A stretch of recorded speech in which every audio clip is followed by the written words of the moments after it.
ओम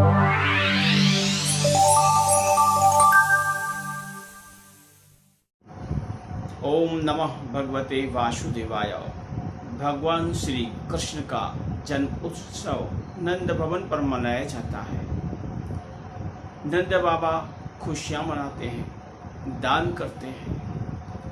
नंद बाबा कंस का टैक्स भरने के लिए, कर्ज चुकाने के लिए और मथुरा जाते हैं। वासुदेव जी महाराज से उनकी भेंट होती है।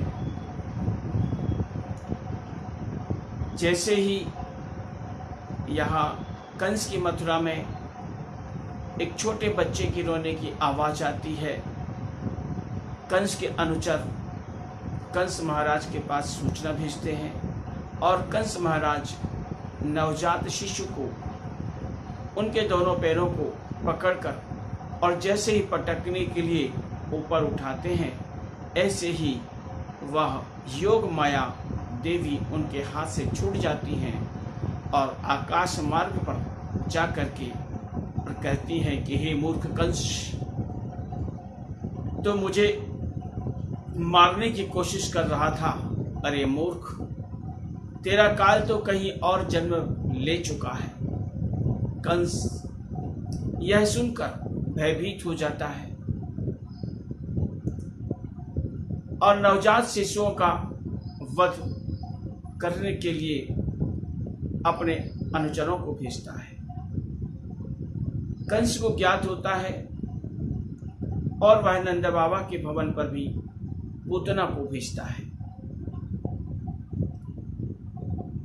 भगवान श्री हरि जो कृष्ण के रूप में बाल लीला कर रहे थे, उन्होंने जब देखा कि पूतना चली आ रही हैं, तो जैसे ही उन्हें ज्ञात हुआ, पूतना एक सुंदर युवती का रूप लेकर और माता यशोदा को अपनी भौजाई बनाकर और बुलाते हुए चली आती है। माता यशोदा ने सोचा कि आज तक तो कोई ऐसी नंदबाई थी नहीं, आज अचानक कहाँ से प्रकट हो गई।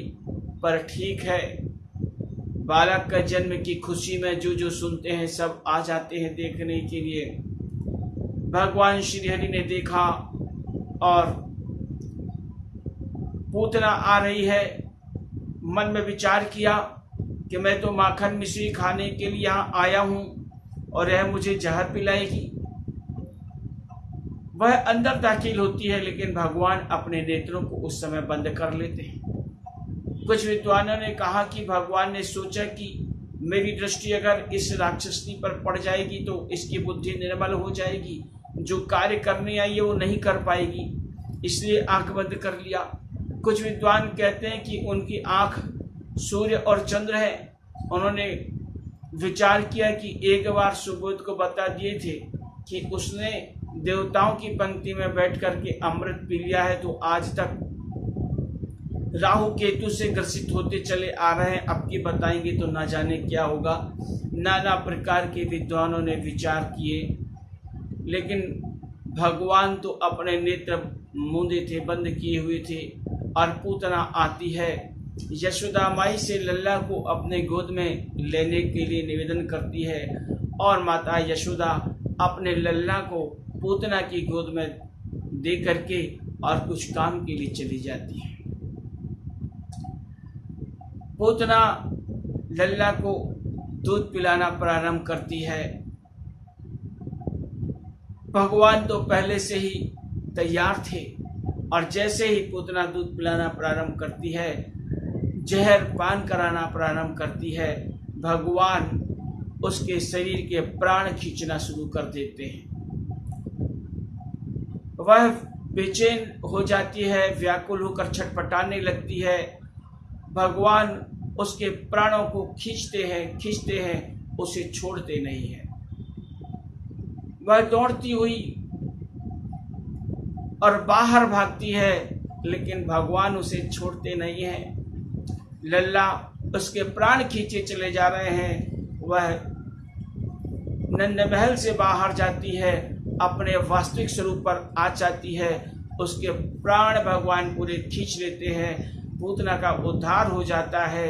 बड़ी जोर की आवाज़ आती है और वह राक्षसनी अपने राक्षस स्वरूप में वहीं पर गिर जाती है। जोर की आवाज़ आती है, सभी लोग घबराते हैं, क्या हो गया क्या हो गया। और सभी लोग जब वहाँ जा कर के देखते हैं तो पूतना पड़ी हुई थी और नन्हे से शिशु वहाँ पर खेल रहे थे। माता यशोदा अपने लल्ला को गोद पर उठाती है, गौ की पूंछ से उनकी नज़र उतारती है, नाना प्रकार से नज़र उतारती है कि मेरे लल्ला को न जाने किसकी नज़र लग रही है। ये अब इस समय नंद बाबा के भवन पर पता नहीं कौन कौन से उपद्रव हो रहे हैं। नंद बाबा के महल पर खुशियाँ मनाई जाती हैं। लल्ला के जन्मदिवस पर उनकी सुंदरता, उनकी मनोहरता से सभी आकृष्ट हो रहे हैं। बोले गोविंद कृष्ण भगवान की जय।